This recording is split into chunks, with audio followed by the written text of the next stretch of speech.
મિત્રો કઠિયારો અને કુહાડી એકબીજાના પૂરક ગણાય છે, પણ જો મિત્રો પગ ઉપર જાતે જ કુહાડી કઈ રીતે મરાય એ શીખવું હોય તો આપણે ડોનાલ્ડ ટ્રમ્પ પાસે જવું પડે. જી હા, સત્તા પર આવતા જ ટ્રમ્પ વિશ્વના દેશો પર ધાક જમાવવાના મૂડમાં છે અને નવા પેંતરા સતત રચતા હોય તેવો ઘાટ ઘડાઈ રહ્યો છે. ત્યારે તેના પાડોશી દેશો સાથે જે સંબંધ મૈત્રીપૂર્ણ હતા તેમાં હવે ખટાશ વધી ગઈ છે, અને તે પણ માત્ર ને માત્ર ટ્રમ્પના અણસમજભર્યા નિર્ણયોને કારણે. નમસ્કાર, રિયલ વોઇસ ઓફ ઇન્ડિયામાં આપનું સ્વાગત છે. મારું નામ છે દીપક. મિત્રો, ટ્રમ્પ દ્વારા તેના જ પાડોશી દેશ કેનેડા પર ટેરિફ લાદવાની જાહેરાતનો અમલ કરતા હવે ટેરિફ વોરમાં કેનેડાના વડાપ્રધાન જસ્ટિન ટ્રુડોએ પણ પલટવાર કર્યો છે. હવે કેનેડાએ પણ યુએસ પર 25% ટેરિફ લાદવાની જાહેરાત કરી છે, જેને લઈને $155 અબજ વેપારને વ્યાપક અસર પડશે. ડોનાલ્ડ ટ્રમ્પ દ્વારા કેનેડા અને મેક્સિકો પર 25% ટેરિફ લાદવાના પછી અમેરિકનો તેના પડોશીઓ સાથે ટકરાવ હવે વધી રહ્યો છે.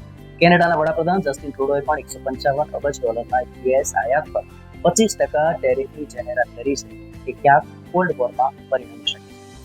ટ્રુડોએ ગત સપ્તાહે જણાવ્યું હતું કે ફેબ્રુઆરીથી $30 અબજ મૂલ્યના યુએસ વાઇન તેમજ ફળોની આયાત પર નવા ટેરિફ લાગુ કરવામાં આવશે.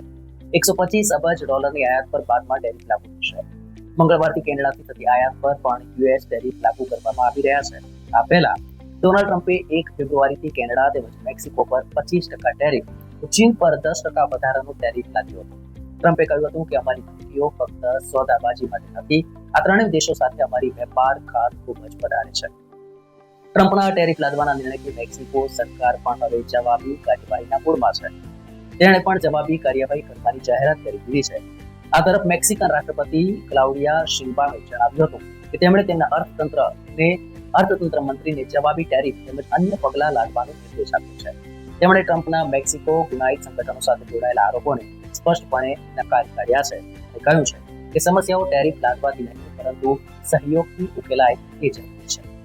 અગાઉ વ્હાઇટ હાઉસના પ્રવક્તા કેરોલિન લેવિટે જણાવ્યું હતું કે ડોનાલ્ડ ટ્રમ્પ શનિવારથી જ કેનેડા તેમજ મેક્સિકોથી થતી આયાત પર 25% અને ચીની સામાન પર 10% ટેરિફ લાદશે, કારણ કે આ દેશો આપણા દેશમાં ગેરકાયદે ફેન્ટાનાઇલ ડ્રગ્સને પહોંચાડી રહ્યા છે, જેને કારણે લાખો અમેરિકન લોકો મૃત્યુ પામે છે.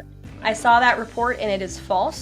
I was just with the president in the Oval Office and I can confirm that tomorrow, the February 1st deadline that President Trump put into place at a statement several weeks ago continues. The president will be implementing tomorrow a 25% tariffs on Mexico, 25% tariffs on Canada, and a 10% tariff on China for the illegal fentanyl that they have sourced and allowed to distribute into our country, which has killed tens of millions of Americans.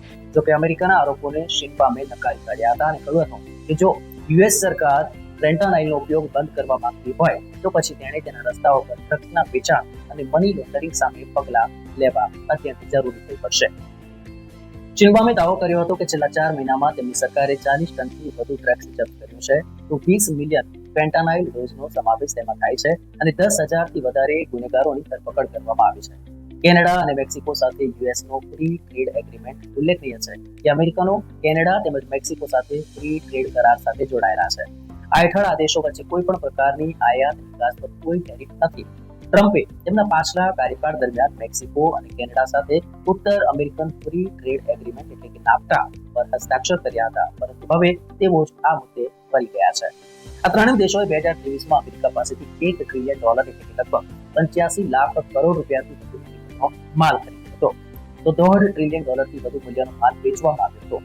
એક report અનુસાર ટ્રમ્પના tariff વોરથી સૌથી વધુ અસર auto sector, કૃષિ, technology તેમજ parts પર પડશે. ટેરિફ લાદ્યા પછી આ વસ્તુઓના ભાવમાં વધારો થશે. અમેરિકાના નિર્ણયથી ટ્રમ્પે શાંત પાણીમાં પથ્થરો ફેંકવાનું કામ કર્યું છે એવું નિષ્ણાતો માની રહ્યા છે. અને હા, હવે જ્યારે આ દેશો સામસામે ટેરિફ નાખી રહ્યા છે ત્યારે આ ટેરિફથી વસ્તુઓની કિંમતમાં વધારો થશે અને આમ આ દેશોમાં મોંઘવારી પણ વધશે.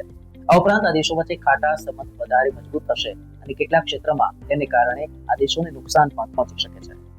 મિત્રો, મને આશા છે કે આ વિડીયો આપને પસંદ આવ્યો છે અને આવા જ માહિતીસભર વિડીયો જોવા આપણે યુટ્યુબ ચેનલને સબસ્ક્રાઇબ કરો. ન્યૂઝ, વ્યૂઝ અને એનાલિસિસ માટે જોતા રહો રિયલ વોઇસ ઓફ ઇન્ડિયા. નમસ્કાર. મિત્રો, આપ યુટ્યુબ ઉપરાંત ફેસબુક, ઇન્સ્ટાગ્રામ, એક્સ સોશિયલ મીડિયાથી પણ અમારી સાથે કનેક્ટ રહી શકો છો. દેશ વિદેશના તમામ સમાચારો વાંચવા માટે અમારી વેબ પોર્ટલ revoy.in ઓપન કરશો. ધન્યવાદ.